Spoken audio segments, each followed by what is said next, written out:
नमस्कार, राम राम। प्रभातम क्लासेज के YouTube channel में आप सभी का स्वागत है।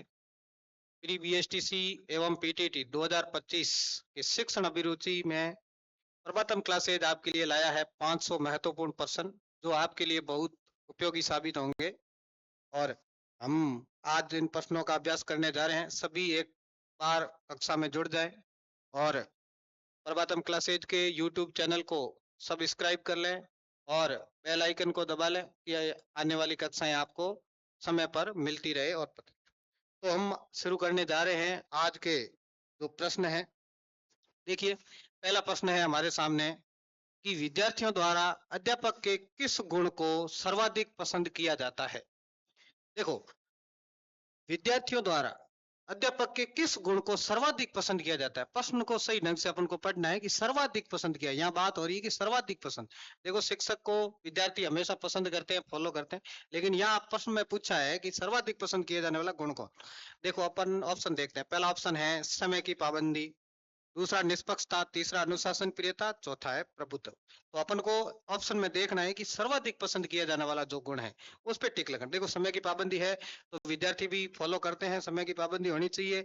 अनुशासन प्रियता भी होनी चाहिए, प्रभुत्व भी होना चाहिए। लेकिन यह बात हुई है सर्वाधिक पसंद करने वाली, तो सर्वाधिक है जो निष्पक्षता, यानी एक शिक्षक के अंदर निष्पक्षता का भाव होना चाहिए, वो किसी विद्यार्थी के साथ पक्षपात नहीं करे। तो अपने सही उत्तर यहाँ होगा जो कौन सा माना जाएगा, निष्पक्षता माना जाएगा। ये निष्पक्षता उत्तर से। अगला अपन प्रश्न की ओर चलते हैं। शिक्षा है, शिक्षा क्या है। देखिए, प्रत्येक के जीवन में आदर्शों को प्राप्त करने के लिए व्यवहारिक विधि है, जीवन के रहस्यों को जानने की विधि है, व्यवसायिक योग्यताओं को प्राप्त करने की विधि है, सत्य को जानने की विधि है। देखो, ये ऑप्शन तो सीधा ही गलत हो जाएगा कि सत्य की खोज शिक्षा के माध्यम से तो कैसे कर सकते हैं। व्यवसायिक योग्यताओं को प्राप्त करने की विधि, ये भी काफी हद तक मान सकते हैं कि व्यवसायिक होगा। जीवन के रहस्यों को जानने की विधि, जीवन के रहस्यों को जानने की विधि ये नहीं मानी जाएगी। शिक्षा से जीवन के रहस्य हम पता नहीं कर सकते। तो पहला ऑप्शन है सही ढंग से। आपको देखिए, प्रत्येक के जीवन में आदर्शों को प्राप्त करने, आदर्शों को प्राप्त करने के लिए एक व्यवहारिक विधि है जो हम शिक्षा के माध्यम से ग्रहण कर सकते हैं। तो यहाँ आपने जो उचित उत्तर होगा वो कौन सा माना जाएगा, ऑप्शन नंबर 1 है वो उचित उत्तर माना जाएगा। चलते हैं नेक्स्ट प्रश्न की ओर। अगला प्रश्न है अपने सामने। एक विद्यार्थी किसी समस्या को बिना किसी सहायता से हल करने का प्रयास कर रहा है, तो अध्यापक को क्या करना चाहिए। अब देखिए, एक कोई विद्यार्थी है जो क्या कर रहा है, उसको किसी प्रकार की वो सहायता नहीं ले रहा है और वो प्रश्न को क्या कर रहा है, हल कर रहा है अकेला है अपने स्तर पर। तो अध्यापक को क्या करना चाहिए, उसे मित्रों से सलाह लेनी, मित्रों से सहायता लेने की सलाह देनी चाहिए।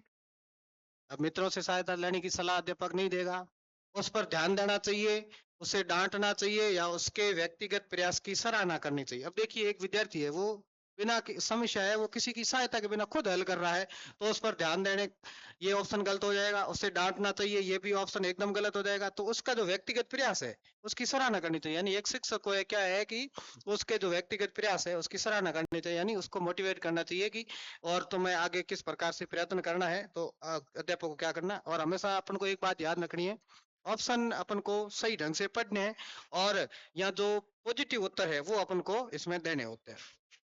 बढ़ते हैं अगले क्वेश्चन की ओर।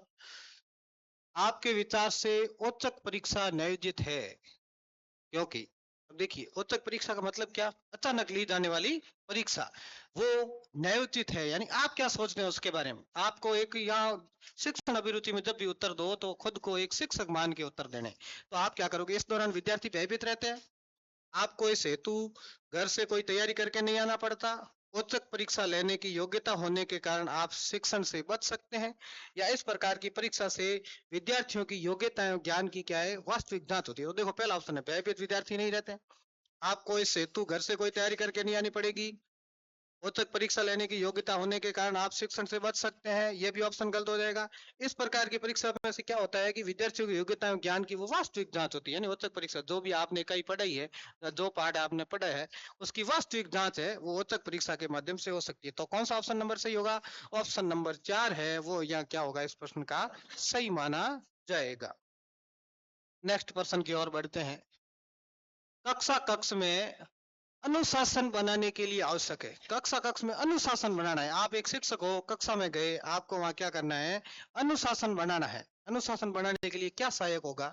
शिक्षक का आदर्श एवं विद्वत्तापूर्ण व्यक्तित्व, शिक्षक की संजीदा या गंभीर प्रकृति, या अध्यापक का सुपरिधानित व्यक्तित्व, या अध्यापक का सम्मानित कैडर।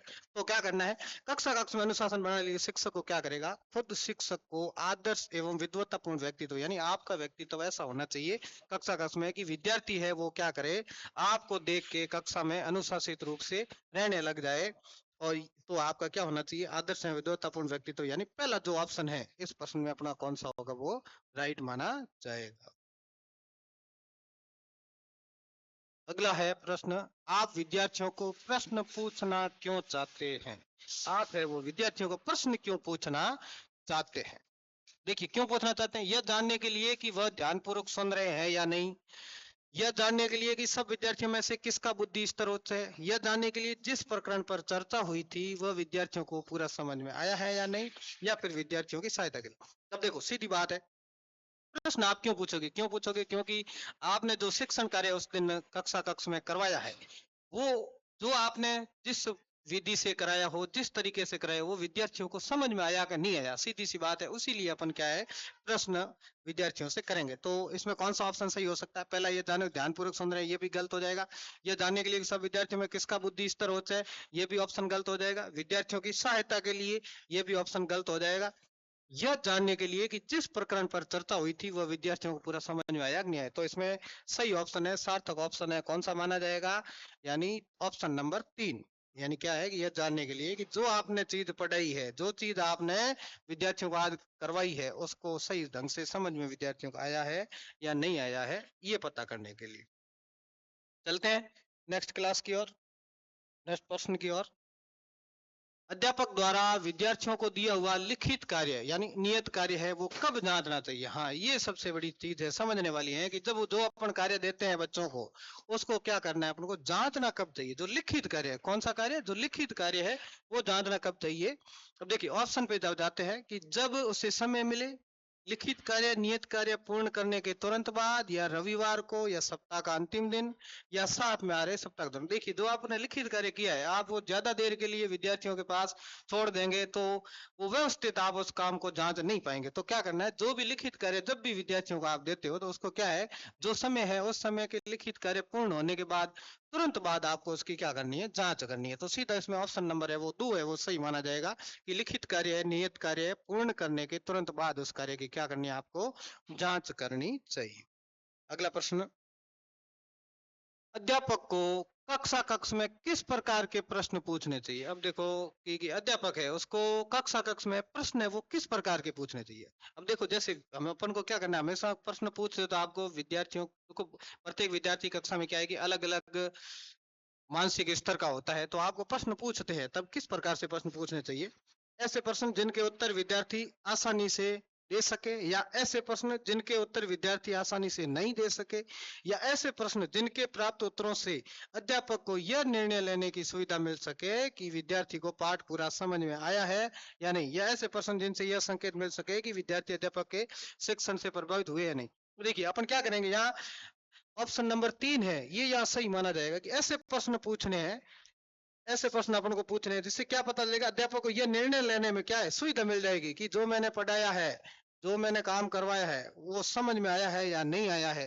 तो ऐसे प्रश्न पूछेंगे तो अपन को ये समझ में, जानने में आसानी रह जाएगी कि विद्यार्थियों को जो कार्य आज अपन ने करवाया है वो सही ढंग से समझ में आया है या नहीं आया। नेक्स्ट क्वेश्चन की ओर बढ़ते हैं। विद्यार्थियों की उपलब्धि के मूल्यांकन का सबसे अच्छा तरीका कौन सा? देखिए, सबसे अच्छा तरीका, अब देखिए, एक आप कक्षा में पढ़ते हो, या विद्यार्थी जब 12वीं तक पढ़ता है तो वो 2-3 प्रकार की परीक्षा देके आगे बढ़ता है। तो वहाँ क्या है, वार्षिक परीक्षा भी देता है, अर्धवार्षिक परीक्षा भी देता है, त्रैमासिक परीक्षा, हालांकि अपन इसको मान सकते हैं टेस्ट भी देता है। लेकिन अपन को क्या करना है, उपलब्धि का मूल्यांकन करना है। और सबसे अच्छा तरीका है तो उपलब्धि का मूल्यांकन करना, ये तो साल में देखो 2 बार हो गया, लेकिन हर मासिक यानी हर माह के अंत में अपन ने महीने भर में विद्यार्थियों को क्या पढ़ाया है उसके ऊपर अपन मासिक परीक्षा लेंगे। तो यहाँ उत्तर सही कौन सा होगा, मासिक परीक्षा, यानी महीने के अंत में हमेशा विद्यार्थियों की क्या लेनी चाहिए, परीक्षा लोगे तो वो जैसा वो मूल्यांकन है वो सबसे क्या है कि अच्छा तरीका है। ठीक। आगे बढ़ते हैं कि विद्यार्थियों को गृह कार्य दिया जाना चाहिए। अब विद्यार्थियों को गृह कार्य है वो क्या कौन सा दिया जाना चाहिए या कैसा दिया जाना चाहिए? उनकी रुचि के अनुसार दिया जाना चाहिए, उनकी आयु को ध्यान में रखने दिया देना चाहिए, या उनके बुद्धि स्तर को ध्यान में रख देना चाहिए, या उनके अंतिम या वार्षिक की आवश्यकता को ध्यान में रख देना चाहिए। देखो यह क्या होगा कि रुचि, देखो रुचि प्रत्येक विद्यार्थी की अलग अलग होती है। उनकी आयु को ध्यान में रख के भी अपन गृह कार्य नहीं दे सकते। उनके बुद्धि स्तर को ध्यान में, देखिए अपन को क्या करना है, विद्यार्थी की बुद्धि मानसिक योग्यता देखनी है कि वो विद्यार्थी की बुद्धि कितने तक काम करती है, उस विद्यार्थी की बुद्धि के अनुसार ही अपन को देना चाहिए। ऐसे नहीं कि अपन वो विद्यार्थी की बुद्धि से उच्च स्तर का गृह कार्य दे देंगे तो वो क्या है कि विद्यार्थी उसको सही ढंग से कर नहीं पाएगा। तो यहाँ ऑप्शन नंबर सही कौन सा होगा? 3 नंबर, यानी विद्यार्थी की जो बुद्धि स्तर है, बुद्धि लब्धि उसकी कितनी है, उसको ध्यान में रख के अपन को क्या करना है, गृह कार्य देना है। अगला प्रश्न हमारे सामने है कि हमारे समाज में भ्रष्टाचार व्यापक रूप से फैला हुआ है, आपका इस संदर्भ में क्या विचार? देखिए ये थोड़ा प्रश्न क्या है, अटके आया है आपके सामने कि आपका विचार क्या है। आप एक शिक्षक हो और आपने क्या देखा है कि समाज में है वो भ्रष्टाचार की स्थिति है वो ज्यादा है, व्यापक रूप से फैला हुआ है, तो आप क्या करेंगे या आपका उसकी क्या विचार है, इसमें से अपन को उत्तर देना। मैं इसे दूर करने हेतु शिक्षा में बदलाव लाना चाहूंगा। देखिए इतना अपन कर नहीं सकते कि शिक्षा में बदलाव, एक शिक्षक है, आप शिक्षक इतना बदलाव नहीं ला पाएंगे, तो ये ऑप्शन भी गलत हो जाएगा। मैं ऐसे लोगों को घृणा से देखूंगा, ये भी कोई सही तरीका नहीं है कि अपन किसी को घृणा से देखें और अच्छा भी नहीं माना जाएगा। मैं इसके कारणों को जानने की कोशिश करूंगा या इस पर ध्यान देने की जरूरत नहीं है। देखिए ध्यान तो सब जगह अपन को देना पड़ेगा, शिक्षक एक बहुत जिम्मेदार व्यक्ति होता है, उसका समाज में स्थान भी होता है, तो ध्यान देना होगा। लेकिन आपको क्या करना है कि मैं इसके कारणों को जानने की, अपन को क्या करना है, ये भ्रष्टाचार फैला है समाज में, ये क्यों फैला है, ये अपन को इसका कारण पता लगाना है कि इसमें कौन कौन लोग शामिल है या इसके क्या पीछे कारण हो सकते हैं। तो ऑप्शन नंबर जो 3 है, या ऑप्शन नंबर 3 है, इसको अपन क्या मानेंगे, सही मानेंगे। कि अपन को क्या पता करेंगे, कारणों का पता करेंगे कि समाज में भ्रष्टाचार है वो क्यों बढ़ रहा है। तो इसका सही उत्तर होगा वो कौन सा होगा, ऑप्शन नंबर 3, यानी मैं इसके कारणों को जानने की क्या करूंगा, कोशिश करूंगा। आगे बढ़ते हैं। अखबार के संप्रेषण में प्रतिपुष्टि क्या होगी? देखिए अपन ने पढ़ा था, संप्रेषण टॉपिक पढ़ा था, अच्छे ढंग से समझाया भी था आपको। तो क्या करना है, यहाँ संप्रेषण में प्रतिपुष्टि, यानी आपको बात बताई थी मैंने फीडबैक की, किसकी बात बताई थी, फीडबैक, यानी जो पृष्ठ पोषण दिया जाता है, किसके द्वारा दिया जाता है, ग्राही के द्वारा। पहले होता है प्रेषक, प्रेषक है वो, उसके मन में विचार आता है, उसका वो निर्माण करता है, फिर वो कोई ना कोई संदेश बनता है, संदेश बन के क्या होता है, आगे प्रसारित होता है और किसके पास जाता है, ग्राही के पास जाता है, और वो किसी न किसी क्या है, माध्यम के द्वारा जाता है, और वापस ग्राही है जो वो पढ़कर उसकी व्याख्या करके प्रेषक तक पहुंचाता है। तो अखबार के संप्रेषण में, यानी आप एक अखबार पढ़ रहे हो, अखबार को आपने पढ़ा, उसमें संप्रेषण को आपने समझा, फिर आप वापिस है वो आपकी प्रतिपुष्टि फीडबैक है वो कैसे दोगे, तो क्या दोगे, वो क्या है कि संपादक को पत्र लिखेंगे सीधा, जो अखबार का क्या है, संपादक है, उसको पत्र लिखेंगे और अपनी प्रतिपुष्टि यानी पृष्ठ पोषण देंगे, यानी ग्राही द्वारा वापिस प्रेषक को भेजना, अपनी प्रतिक्रिया भेजना क्या कहलाता है, पृष्ठ पोषण कहलाता है। तो इसमें क्या ऑप्शन सही होगा कि उस जो लेख है उसको संपादक को आप क्या लिखेंगे, पत्र लिखेंगे। और सभी स्टूडेंट जितने भी जुड़े हुए हैं वो क्या है कि क्लास को अधिक से अधिक शेयर करें, और कोई जुड़े हुए हैं तो वो आप कमेंट भी नीचे कर सकते हैं प्रश्न के बारे में। और सभी स्टूडेंटों को प्रभातम क्लासेज के यूट्यूब चैनल को शेयर करना है। साथ साथ अब आते हैं अपन वापस प्रश्न की ओर। तो इसका ऑप्शन सही कौन सा होगा, 3 नंबर ऑप्शन, यानी क्या करना है, अखबार के संप्रेषण में प्रतिपुष्टि देने के लिए क्या करेगा, ग्राही संपादक को पत्र लिखेगा। नेक्स्ट क्वेश्चन है अपने सामने, प्रभावी संप्रेषण के लिए आप सर्वप्रथम कौन सा चरण अपना चाहेंगे? प्रभावी संप्रेषण बनाना है तो उसके लिए सर्वप्रथम कौन सा चरण है वो अपनाना चाहेंगे? अब देखो संप्रेषण हमेशा अपन ने बात की है कि प्रभावी होना चाहिए। संप्रेषण का माध्यम का चयन करना, मूल्यांकन प्रक्रिया का निर्धारण करना, संप्रेषण के उद्देश्यों को स्पष्ट रूप से तय करना, संप्रेषण हेतु विभिन्न संचार माध्यमों की क्या करना, पहचान करना। देखो प्रभावी संप्रेषण बनाना है तो माध्यम तो देखो, माध्यम तो जरूरी है, तो ये ऑप्शन नहीं होगा। पहले मूल्यांकन प्रक्रिया का निर्धारण करना, मूल्यांकन प्रक्रिया भी जरूरी है, लेकिन आपको क्या करना, पहले अपन को क्या चूज करना, तो सबसे पहले क्या है कि संप्रेषण के उद्देश्यों को स्पष्ट रूप से तय करना, यानी उद्देश्य अपना जो संप्रेषण अपन करने जा रहे हैं, जो बात अपन रखने जा रहे हैं, उसमें क्या है कि उद्देश्य है वो सबसे पहले अपने क्या होने चाहिए, स्पष्ट होने चाहिए। बिना उद्देश्य के बात क्या है, निरुत्तर हो जाएगी। अपना कोई उद्देश्य नहीं है तो संप्रेषण करने का कोई मतलब या सार्थक मतलब नहीं रह जाएगा। तो ऑप्शन नंबर 3 है, यानी संप्रेषण के लिए सर्वप्रथम जो बात है वो आपके उद्देश्य है वो तय होने चाहिए। तो 3 नंबर ऑप्शन आपका सही हो जाएगा कि संप्रेषण के उद्देश्यों को क्या करना है, स्पष्ट रूप से तय करना है। आगे बढ़ते हैं। प्रभावी संप्रेषण संभव होता है जब क्या होगा। अब देखो, प्रभावी संप्रेषण है वो संभव कब होगा, जब स्रोत आकर्षण का प्राधिकारिक पूर्ण हो, संदेश का प्रारूप ग्राही को सम्मिलित करता हो, आधुनिक संप्रेषण तकनीकों को प्रयोग किया है, या जब ग्रहण करने वाला निष्क्रिय हो। देखिए, जब ग्रहण करने वाला निष्क्रिय है तो कोई मतलब नहीं है, वो प्रभावी संप्रेषण नहीं माना जाएगा। दूसरा है आधुनिक संप्रेषण तकनीकों को प्रयोग किया जाता है। देखो, नए नए प्रयोग अपन कर सकते हैं, लेकिन इतना उससे क्या है कि प्रभावी संप्रेषण नहीं माना जाएगा। पहला क्या है, स्रोत आकर्षक एवं प्राधिकरण पर देखो कितनी भी आकर्षकता हो, लेकिन अपन को संप्रेषण को क्या करना है, प्रभावी बनाना। तो इसका क्या होगा, संदेश का प्रारूप ग्राही को सम्मिलित करता हो, यानी जो आप संदेश दे रहे हो वो ग्रहण करने वाला हो, उसमें वो शामिल हो, उसको वो समझ आए। नहीं तो ग्राही से कोई मतलब नहीं है तो वो संप्रेषण भी माना नहीं जाएगा। तो जो भी आप संदेश दे रहे हो उसका प्रारूप है वो ग्राही को सम्मिलित करता है, यानी ग्राही के पास जाने वाला हो और उसको आसानी से समझ में भी आ सके। जब भी संप्रेषण होता है तो प्रेषक द्वारा जो बात कही जाती है वो क्या है कि ग्राही को आसानी से समझ में आ जाए, तो वो क्या होता है, संप्रेषण कहलाता है और प्रभावी संप्रेषण कहलाता है। अगला जो प्रश्न है अपना, यदि कोई विद्यार्थी अपनी कक्षा के सभी विषयों में कमजोर है तो आप क्या करेंगे। अब यदि कोई विद्यार्थी है वो क्या है कि सभी विषयों में क्या है, कमजोर है, तो आप क्या करेंगे। देखिए, आप उसकी कमजोरी के कारणों को जानने की कोशिश करेंगे, आप उसकी विशिष्ट प्रकार की कमजोरी खोजेंगे, आप उसके प्रत्येक विषय में कमजोरी का पृथक पृथक जैसे ही कमजोरी का पता लगता है उसे तुरंत दूर करने का प्रयास करें। देखिए, कोई विद्यार्थी सभी विषयों में कमजोर है, तो अब देखो सभी विषयों में कमजोर है इसका मतलब कोई ना कोई कारण है, वो एक ही विषय में सही नहीं। तो सबसे पहले अपन क्या किया जाता है, कारण को जानने की कोशिश करें, यानी कारण का क्या करेंगे, पता लगाएंगे। ऐसे जब भी प्रश्न होते हैं कारण जानना हो तो ज्यादातर अपन को ध्यान रखना है कि कोई भी विद्यार्थी में कमी पाई जाती है या गलती करता है तो उसको अपन को सबसे पहले उसमें क्या है कि कमी खो उसके कारण का पता लगाना है कि विद्यार्थी ऐसा क्यों कर रहा है। तो यह उत्तर सही हो जाएगा, 1 नंबर ऑप्शन, यानी जो सभी विषयों में कमजोर है इसका मतलब क्या पीछे कारण है, उसका कोई पारिवारिक कारण हो सकता है या उसका मानसिक कारण हो सकता है, बहुत सारी चीजें होती है, उसको अपने देखना है, जांचना भी है और आपको क्या करना है, पता करना है। तो उसके कमजोरी का क्या है कि कारण जानना पड़ेगा।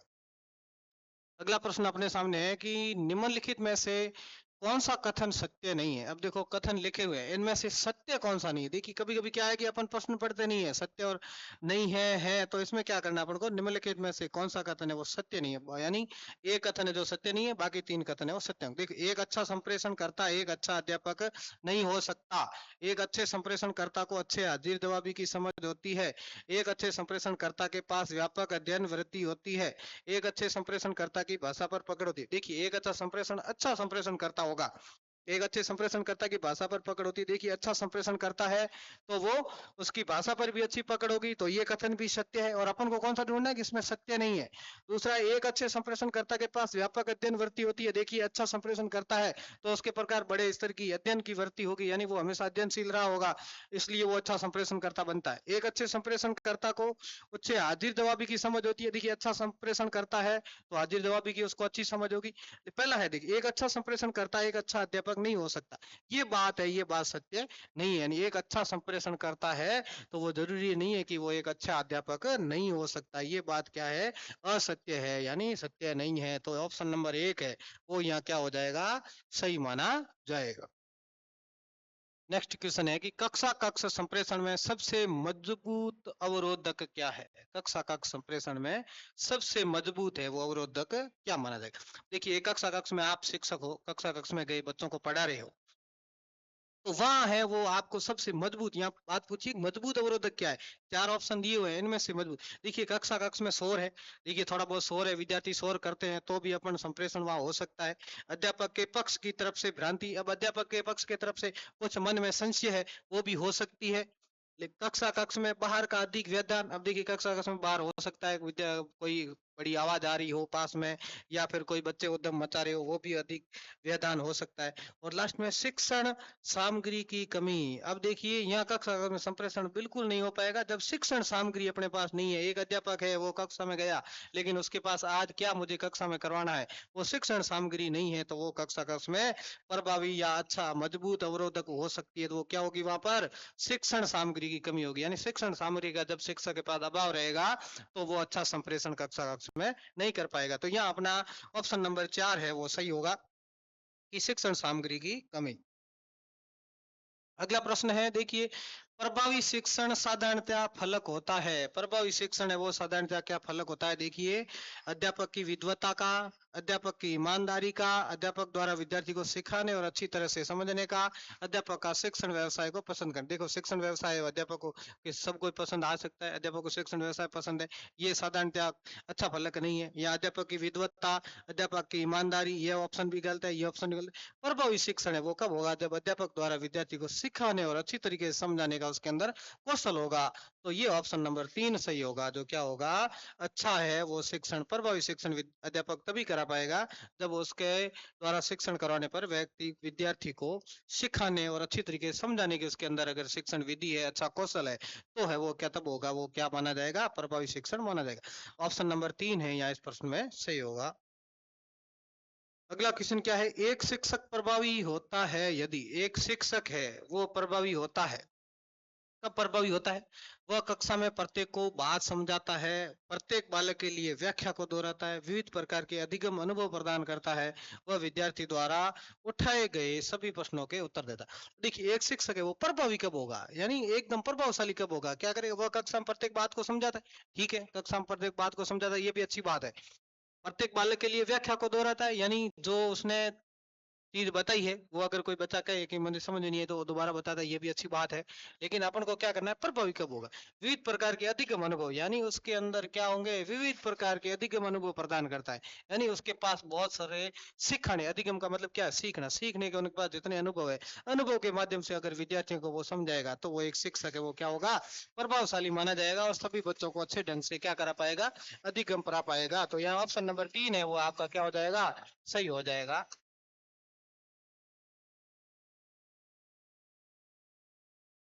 ऑप्शन नंबर 3 है वो क्या माना जाएगा? यहाँ सही माना जाएगा। विविध प्रकार के अधिगम है वो अनुभव प्रदान करता है, वो शिक्षक होता है, क्या होता है? प्रभावी माना जाएगा। नेक्स्ट क्वेश्चन की ओर चलते हैं अपना। प्रभावी संप्रेषण को आवश्यकता नहीं होती है, प्रभावी संप्रेषण को आवश्यकता नहीं होती है, कब नहीं होती है? भाषण के प्रारूप में बदलाव करने की, उपयुक्त हाव भाव की, विषय वस्तु की दक्षता की, आकर्षण व्यक्तित्व की। देखिए, प्रभावी संप्रेषण उसमें किस चीज की आवश्यकता नहीं होती है? मैं बार बार आपको कहता हूँ कि प्रश्न है वो हमेशा सही ढंग से आपको पढ़ना है। आप क्या है कि प्रश्न से ज्यादा ऑप्शन को प्रेम करते हो, ऑप्शन से प्रेम नहीं करना अपन को, क्या कि जो क्वेश्चन है उसको सही ढंग से पढ़ना है। अब यहाँ प्रभावी संप्रेषण को आवश्यकता किसकी नहीं है?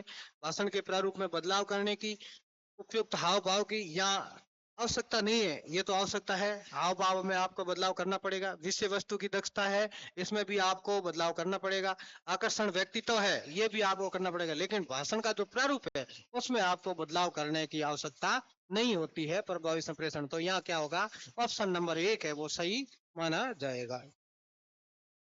शिक्षा एवं सामाजिक आर्थिक विकास, शिक्षा एवं सामाजिक आर्थिक विकास है वो क्या होता है? सीधे आनुपातिक रूप से संबंधित है, अप्रत्यक्ष अनुबंधित आनुपातिक रूप से संबंधित है, कभी संबंधित है कभी नहीं संबंधित नहीं है। इन चारों में से आपको एक ऑप्शन सही करना है। तो शिक्षा और सामाजिक, देखिए, शिक्षा और सामाजिक और आर्थिक विकास, ये तीनों क्या है? एक दूसरे के अनुपातिक होते हैं, यानी सीधे अनुपातिक होते हैं एक दूसरे। देखो, शिक्षा के बिना सामाजिक विकास भी संभव नहीं है, आर्थिक विकास भी संभव नहीं है, और आर्थिक विकास सामाजिक विकास में भी व्यक्ति को आगे बढ़ना शिक्षा की जरूरत होती है। तो ये तीनों क्या होते हैं? अनुपातिक रूप से संबंध होते हैं, सबका बराबर अनुपात होता है। तो इसमें सीधा सा ऑप्शन नंबर 1 है वो आपको क्या करना है? सही करना है। आप अध्यापन कार्य करना पसंद करते हैं क्योंकि, सीधा सा प्रश्न आप पर आ गया कि आप अध्यापन कार्य है वो करना पसंद क्यों करते हैं? ऐसा आपको क्या चीज अच्छी लगती है? देखिए, विद्यार्थी अध्यापक की उपस्थिति में शरारत नहीं करते, आपके अभिभावक आदर्श व्यवसाय होने के नाते इसे अपनाने को कहते हैं, आपको शिक्षण में रुचि है, इस व्यवसाय में व्यक्ति को निरंतर अध्ययन रहना करना होता है। अब देखिए यह क्या है? अध्यापन कार्य आप करना पसंद है, इसका मतलब आपको क्या है? या विद्यार्थी अध्यापक उपस्थिति में शरारत नहीं करते, ये ऑप्शन गलत माना जाएगा। आपके अभिभावक आदर्श व्यवसाय होने के नाते इसको अपनाने को कहते हैं, ये भी कोई जरूरी नहीं है, आपकी इच्छा ही नहीं है और आपको घर वाले कह रहे टीचर बनो, तो वो कोई सार्थकता नहीं है। और इस व्यवसाय में व्यक्ति को निरंतर अध्ययनरत रहना होता है, ये तो अध्ययनरत हमेशा रहना होता है। लेकिन सबसे बड़ी बात क्या है कि आपको शिक्षण में क्या है? रुचि है। जिस प्रकार से अपन ने टॉपिक पढ़ा था, व्यवसायिक प्रतिबद्धता या वैश्विक भी बढ़ती, यानी अपना जो व्यवसाय है, जिस व्यवसाय में उसको क्या होनी चाहिए, रुचि होनी चाहिए। सबसे पहले जिस व्यक्ति को किसी कार्य में रुचि है, तो आपको क्या है, शिक्षण कार्य कराने में अगर रुचि है तो आप अध्यापक करना क्या है, पसंद करते हैं। आपको हमेशा पॉजिटिव उत्तर देना है, और उत्तर इसका क्या सही होगा, आपको शिक्षण में क्या है, रुचि है। नेक्स्ट क्वेश्चन की ओर बढ़ते हैं। ईमानदारी सर्वोत्तम नीति है क्योंकि, अब ईमानदारी है वो सर्वोत्तम नीति क्यों है? देखिए, ईमानदारी गुण सबसे बड़ा होता है और शिक्षक में तो होना ही चाहिए, हर नागरिक में होना चाहिए। तो क्यों है, क्यों जो इस सूत्र को अपनाता है ईश्वर उसे पुरस्कार देता है, ये कोई जरूरी नहीं है। प्रश्न ये ऑप्शन गलत है। यह समाज में सम्मान प्रदान करती है, ये बात भी सही है, सम्मान प्रदान करती है, लेकिन यह समाज में सशक्ति प्रदान करती है। सबसे उपयुक्त जो ऑप्शन है वो कौन सा माना जाएगा, यह समाज में ईमानदार व्यक्ति है उसको हमेशा, पूरा समाज है वो भी चाहेगा, हर व्यक्ति चाहेगा कि ईमानदार व्यक्ति की हमेशा सर्वत्र पूजा होती है। तो क्या है, यहाँ यह समाज में क्या है, सशक्ति प्रदान करती है। अगला प्रश्न है, सद्भावपूर्ण सामाजिक संबंधों को बनाए रखने एवं बढ़ाने हेतु अध्यापक को जोर देना चाहिए। अध्यापक को किस पर जोर देना चाहिए, सद्भावपूर्ण सामाजिक संबंधों को बनाए रखने एवं बढ़ाने हेतु अध्यापक को जोर देना चाहिए। चार ऑप्शन है, अपन पढ़ेंगे। इसमें क्या, जीवन के बौद्धिक मूल्यों पर, जीवन के सामाजिक मूल्यों पर, जीवन के शारीरिक अंगीय मूल्यों पर, जीवन के प्रजातांत्रिक मूल्य पर। देखिए प्रश्न को पढ़िए, सद्भावपूर्ण सामाजिक संबंधों को बनाए रखने एक बढ़ाने हेतु अध्यापक को जोर है वो किस पे देना चाहिए, बौद्धिक मूल्यों पर अध्यापक को जोर नहीं देना चाहिए। जीवन के शारीरिक अंगीय मूल्यों पर अध्यापक को जोर देना नहीं चाहिए। जीवन के प्रजातांत्रिक मूल्यों पर भी नहीं देना चाहिए। लेकिन जो जीवन के सामाजिक मूल्य है, इन पर क्या करना है, अध्यापक को सर्वाधिक जोर देने की जरूरत है, जिससे क्या है कि भावी पीढ़ी है वो अच्छी ढंग से तैयार कर सके शिक्षक। तो ऑप्शन नंबर 2 है इसका जो क्या होगा, सही माना जाएगा। कक्षा कक्ष शिक्षण को अधिक प्रभावी बनाने हेतु प्रत्येक अध्यापक को, अब देखिए कक्षा कक्ष शिक्षण है, इसमें अधिक प्रभावशाली बनाना है तो शिक्षक को क्या करना है, एक अध्यापक हो, आप एक अध्यापक हो, कक्षा में जाते हो, कक्षा कक्ष का जो शिक्षण है उसको आपको अधिक प्रभावशाली बनाना है, तो आप क्या करोगे, अपने साथियों से चर्चा करनी चाहिए, हाँ करनी भी चाहिए। विद्यार्थियों के जवाबों का विश्लेषण करना चाहिए, करना चाहिए। अपने विषय में हुए नए परिवर्तन विकास के प्रति सचेत रहना चाहिए।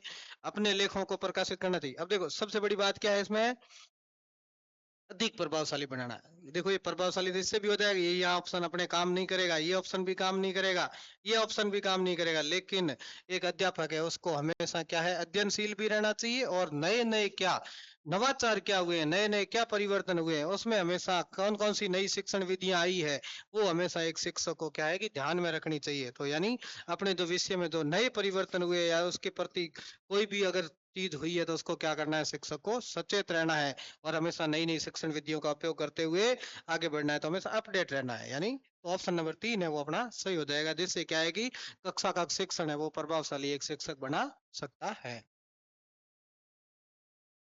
एक अध्यापक के रूप में आपका हड़ताल पर जाने के प्रति क्या मत है? देखिए, आप एक अध्यापक हो, हड़ताल पर जाने के बारे में आप क्या सोचते हो, आप क्या सोचते हो? हड़ताल किसी समस्या का हल नहीं है, हड़ताल राष्ट्र के विकास पथ पर बाधा है, हड़ताल पर जाना अध्यापक की गरिमा के खिलाफ है, हड़ताल पर जाना अंतिम चारा होना चाहिए। अब देखिए, आप एक अध्यापक हो, आप क्या सोचते हो? तो हड़ताल पर जाने से क्या होगा? तो देखिए, अपन शिक्षक है तो क्या बात करनी कि हड़ताल किसी समस्या का हल नहीं। ये ऑप्शन यहाँ क्या है कि सबसे बेस्ट रहेगा कि हड़ताल है वो किसी समस्या का हल नहीं है, मिल बैठ के बात करनी होगी, हड़ताल है वो किसी समस्या का हल नहीं माना जाता। तो यहाँ ऑप्शन है अपना नंबर 1 सही होगा। आगे बढ़ते हैं। एक अध्यापक के रूप में आप समाज में अपनी अलग पहचान बनाने के लिए क्या पसंद करोगे? एक अध्यापक के रूप में आप समाज में अपनी अलग पहचान बनानी, यानी आप अध्यापक हो, आप अपने समाज में एक अलग पहचान बनाना चाहते हैं, तो आप क्या करेंगे? आप राजनीतिक पार्टी से जुड़ेंगे? नहीं, ये तो शिक्षक को बिल्कुल नहीं जुड़ना चाहिए। आप राजनीतिक गतिविधियों में सक्रिय रूप से जुड़े रहेंगे? नहीं, शिक्षक का ये काम ही नहीं है। राजनीतिक गतिविधियों से हमेशा दूर रहना चाहिए।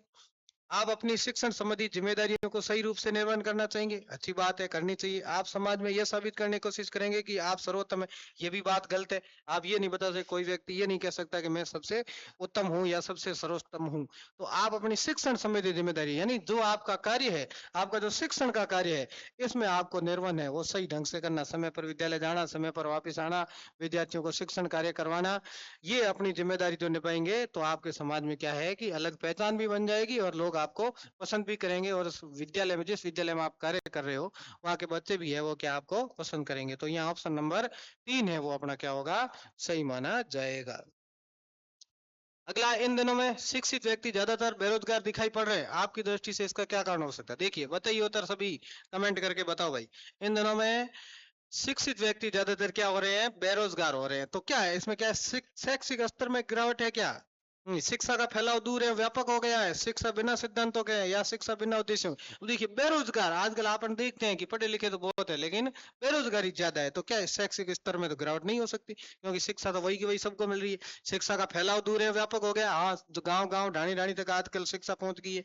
शिक्षा बिना सिद्धांतों की है, बिना सिद्धांतों की शिक्षा नहीं है। शिक्षा में बहुत सारे सिद्धांत है, अपन पढ़ते हैं।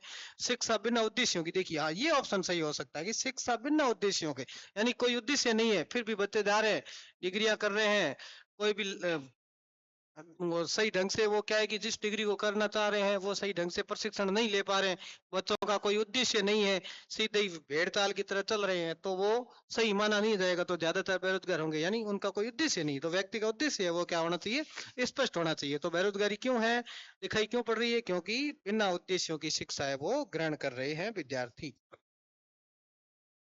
अर्थपूर्ण परीक्षा का विशिष्ट लक्षण निम्नलिखित में से होगा, इन चारों में से कौन सा ऑप्शन सही होगा? अर्थपूर्ण परीक्षा का विशिष्ट लक्षण निम्नलिखित में से होगा, इस परीक्षा में सभी विद्यार्थियों को अच्छे अंक प्राप्त हो, विद्यार्थी जितनी आशा करते हैं उससे भी अधिक अंक उसको मिले, परीक्षा ऐसी हो जो सक्षम और असक्षम विद्यार्थियों को भेद कर सके, विद्यार्थी इस प्रकार की परीक्षाओं से डरे नहीं। देखिए अर्थपूर्ण परीक्षा है वो है, उसका क्या विशिष्ट लक्षण निम्नलिखित में से कौन सा? देखिए इस परीक्षा में सभी विद्यार्थियों को अच्छे प्राप्त हो, ये जरूरी नहीं है। विद्यार्थी जितनी आशा करते हैं उससे भी अधिक अंक उनको मिले, ये भी नहीं हो सकता। विद्यार्थी को आशा ही नहीं है, उससे अधिक अंक उसको कैसे मिल जाएंगे? विद्यार्थी इस प्रकार की परीक्षाओं से डरे नहीं, क्यों डरना भी नहीं चाहिए। परीक्षा ऐसी हो, यानी अर्थपूर्ण परीक्षा में ऐसी होनी चाहिए जिससे क्या है, सक्षम और असक्षम विद्यार्थियों, यानी जो बच्चे उसमें परीक्षा में सक्षम हो रहे हैं या असक्षम है, इनका क्या है भेद पता लगा सके, एक शिक्षक को पता चल सके कि जो अपन परीक्षा ले रहे हैं इसमें कौन से विद्यार्थी सक्षम है और कौन से असक्षम है। तो ऑप्शन नंबर 3 है वो सही माना जाएगा। कौन सा? ऑप्शन नंबर 3 सही माना जाएगा। ऑप्शन नंबर आपका 3 सही है। नेक्स्ट प्रश्न की ओर बढ़ते हैं। आपके दृष्टिकोण से समाज के प्रति उपयुक्त अभिवर्ती होगी। अब आपके दृष्टिकोण के माध्यम से बताना है कि जो समान है, समाज है, समाज के प्रति उपयुक्त अभिवर्ती इनमें से आपकी सोच क्या है? अभिवर्ती का मतलब सोच। इन ऑप्शन में से बताना है कि कौन सी सोच। लोगों के साथ कोई विशेष संबंध की आवश्यकता नहीं है, देखिए ये ऑप्शन गलत है। कुछ लोगों से ही संबंध होने चाहिए, ये भी जरूरी नहीं है कुछ लोगों से होनी चाहिए। आप एक शिक्षक हो, आपका दृष्टिकोण कैसा होना चाहिए? विश्वसनीय लोगों से ही संबंध होने चाहिए। अब आपको कैसे पता चलेगा कि ये विश्वसनीय लोग है कि नहीं है जिस पे विश्वास कर सकते हैं? ये भी कोई जरूरी नहीं। सामान्यतः सबके साथ, देखो शिक्षक है उसको सामान्यतः सबके साथ है क्या, संबंध सबके साथ होना चाहिए। जो भी उस क्षेत्र में या परिक्षेत्र में रहते हैं, जिस समाज में वो रहता है, तो सबके साथ एक शिक्षक है उसके क्या है, हमेशा क्या है कि संबंध है वो क्या होने चाहिए, अच्छे होने चाहिए। 3 नंबर ऑप्शन है वो क्या होगा यहाँ सही होगा।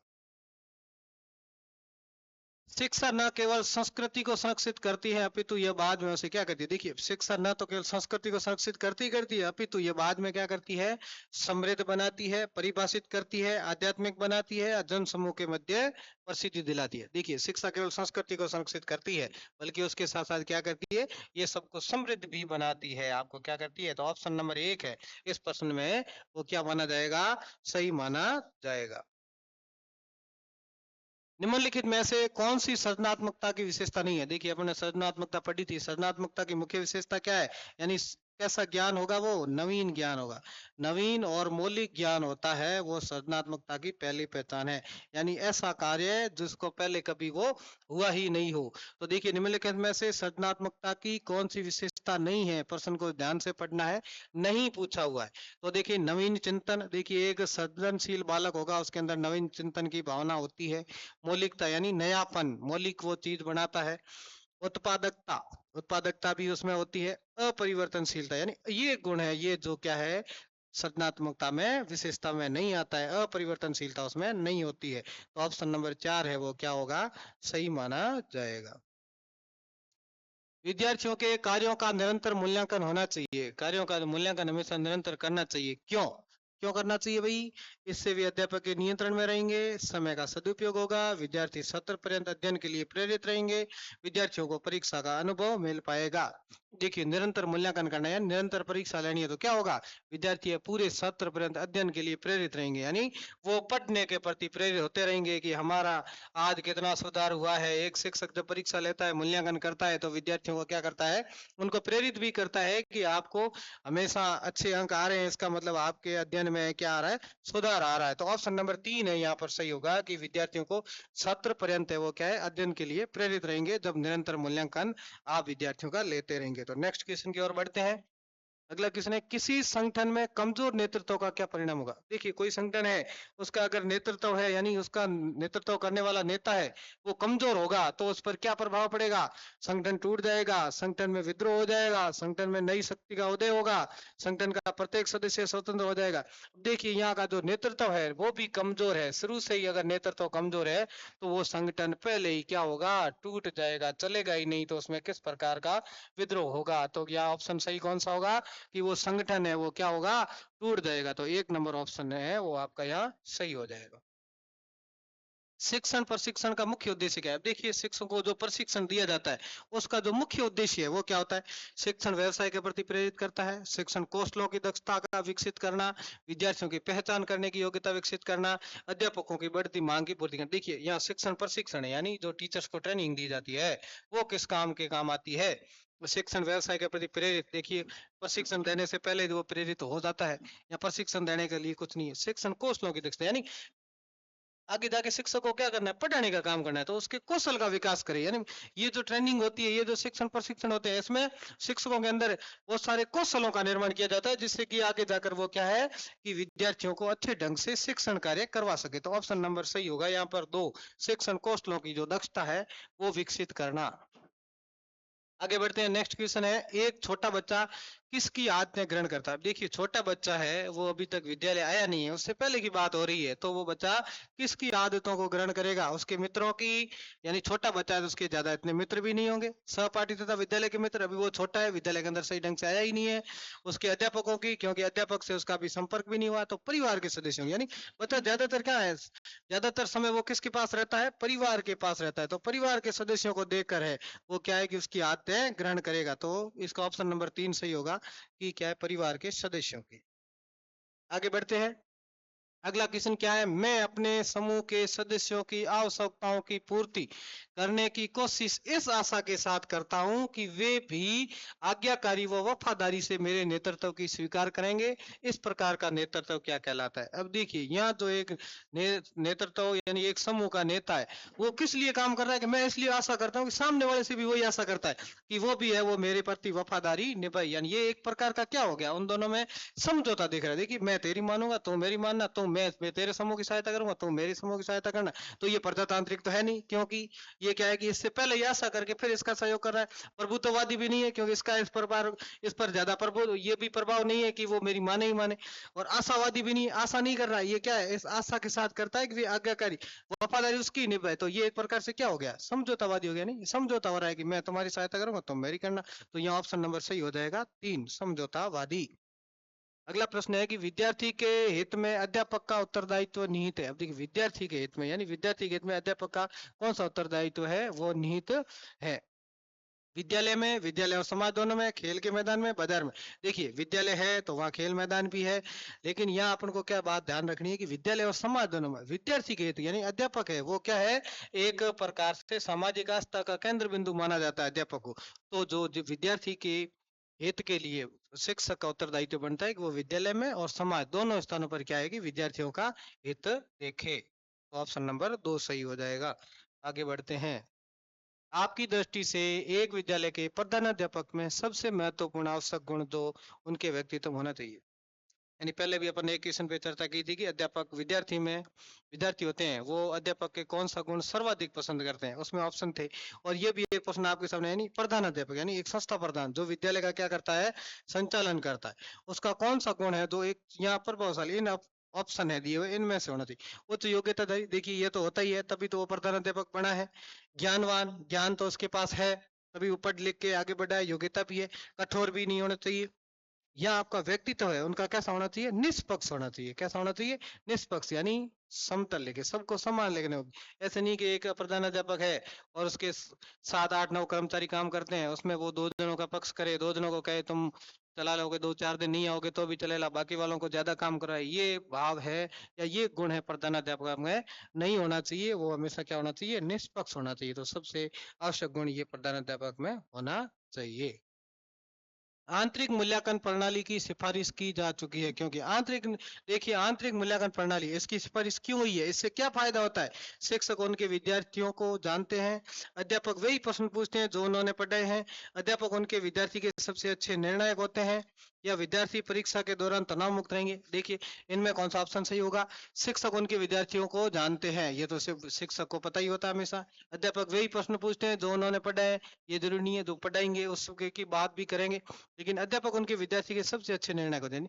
देखिए जो परीक्षा ली जाती है, जिसका जो मूल्यांकन होगा करेंगे, वो करने वाले कौन है, वो अध्यापक ही होगा। तो अध्यापक अच्छी ढंग से जानते हैं कि वो बच्चे का है वो कौन सा स्तर है, कौन सा स्तर नहीं है माना जाएगा। तो 3 नंबर ऑप्शन है इसका, वो क्या है, सही माना जाएगा। समूह का मनोबल बनाए रखने के लिए कौन सा तत्व आवश्यक है, स्पष्ट उद्देश्य, समूह में एकता, समूह के सदस्यों की संपन्नता, या समूह द्वंद्वता। देखिए द्वंद्वता नहीं होनी चाहिए कि जो समूह के सदस्य हैं उनमें आपस में कोई इस प्रकार का कंफ्यूजन नहीं होना चाहिए। समूह के सदस्यों की संपन्नता, ये कोई जरूरी नहीं है कि सदस्य है वो सभी संपन्न हो, कैसे भी सदस्य बन जाए। समूह में एकता, एकता भी होनी चाहिए, लेकिन मनोबल बनाए रखने के लिए कौन सा तो एकदम आवश्यक है, वो स्पष्ट उद्देश्य। जो भी अगर समूह बनाया जाता है किसी नेता के द्वारा, तो उसमें क्या होता है कि इसका उद्देश्य वो स्पष्ट होना चाहिए, वो अपने साथ चलने वाले लोगों के ये जानकारी पहले होनी चाहिए कि जो अपना जो समूह बना है, हम इसके अनुयायी बने हैं, तो वो उद्देश्य उनके स्पष्ट होने चाहिए समूह का मनोबल बनाए रखने के लिए। पहला ऑप्शन सही। अगला प्रश्न है, आपके दृष्टिकोण से अध्यापन व्यवसाय है कैसा है, रुचिकर और कठोर है, सरल है लेकिन अरुचिपूर्ण है, रुचिकर और उत्तरदायित्वपूर्ण है, या अपेक्षाकृत कम उत्तरदायित्वपूर्ण है। तो इसमें कौन सा ऑप्शन सही होगा, रुचिकर और कठोर, सरल लेकिन अरुचिपूर्ण। आपके दृष्टिकोण अध्यापन है वो कैसा है, रुचिकर और उत्तरदायित्वपूर्ण है, यानी अपन क्या है इसमें रुचि भी है और उत्तरदायित्व का भी अपन पालन करते हैं। तो ऑप्शन नंबर 3 है वो इसमें क्या होगा, सही माना जाएगा।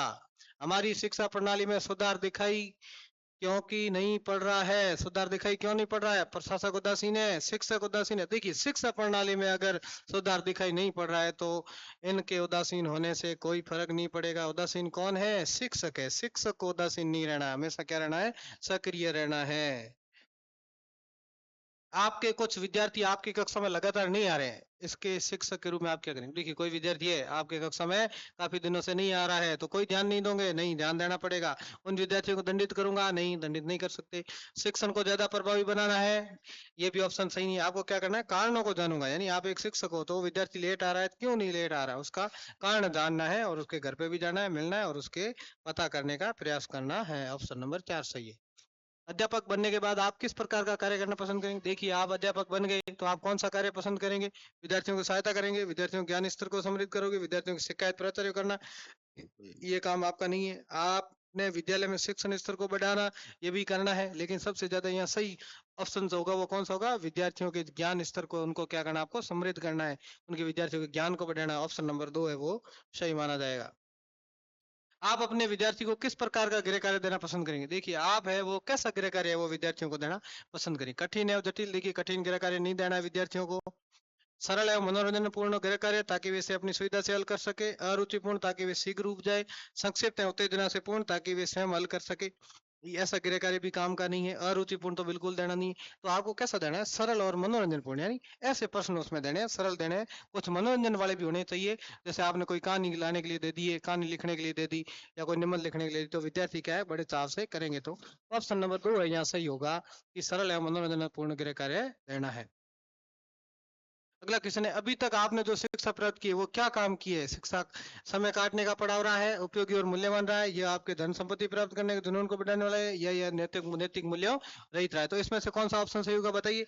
अभी तक आपने जो शिक्षा प्राप्त की हो क्या समय काटने वाला पड़ाव नहीं रहा है, उपयोगी और मूल्यवान रही होगी, यह आपके धन संपत्ति प्राप्त करने के जुनून को बढ़ावा देने वाली है, या फिर यह नैतिक मूल्य रहित रहा है। इनमें से कौन सा ऑप्शन सही माना जाएगा। तो देखिए यह नैतिक मूल्य रहित तो नहीं रही होगी, ये आपके धन संपत्ति प्राप्त करने वाली नहीं, ये उपयोगी और मूल्यवान, यानी उपयोगी और मूल्यवान रही होगी, जो आपके क्या है चरित्र का भी निर्माण कर सके, आपके जीवन का भी निर्माण कर सके।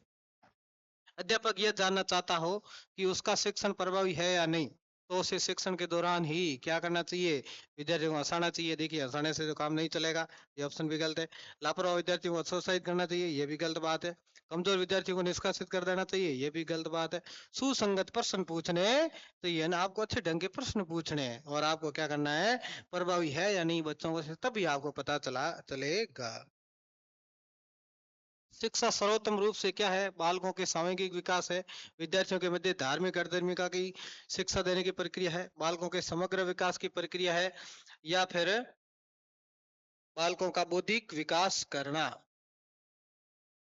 अब देखिए शिक्षा सर्वोत्तम रूप से क्या है, बालकों के सामूहिक विकास है। देखिए सामूहिक विकास, सामूहिक है और बालकों के समग्र विकास की प्रक्रिया है, या फिर विद्यार्थियों के मध्य धार्मिक और धार्मिक, ये ऑप्शन बिल्कुल गलत है। बालकों का बौद्धिक विकास भी इससे होता है। यहाँ ऑप्शन कौन सा सही होगा, बालकों के समग्र विकास की प्रक्रिया, या फिर विद्यार्थियों के मध्य धार्मिक अधर्मिता, या फिर बालकों के सामूहिक विकास। तो यहाँ अपना ऑप्शन है वो कौन सा नंबर सही होगा, 3 नंबर ऑप्शन सही होगा। बालकों का जो समग्र विकास है वो क्या है कि सही माना जाएगा। नया पाठ आरंभ करने से पूर्व नेपाल को जाना चाहिए, क्योंकि नया पाठ आरंभ करने से पूर्व आपको क्या है कि थोड़ा यहाँ मिस्टेक हुआ है शायद। विद्यार्थियों की योग्यता की जांच हो जाती है। यदि नया पाठ पुराने पाठ से संबंधित है तो नया पाठ आसानी से समझ आ जाता है। विद्यार्थी पुराना पाठ पढ़ने के पश्चात विद्यालय आते हैं।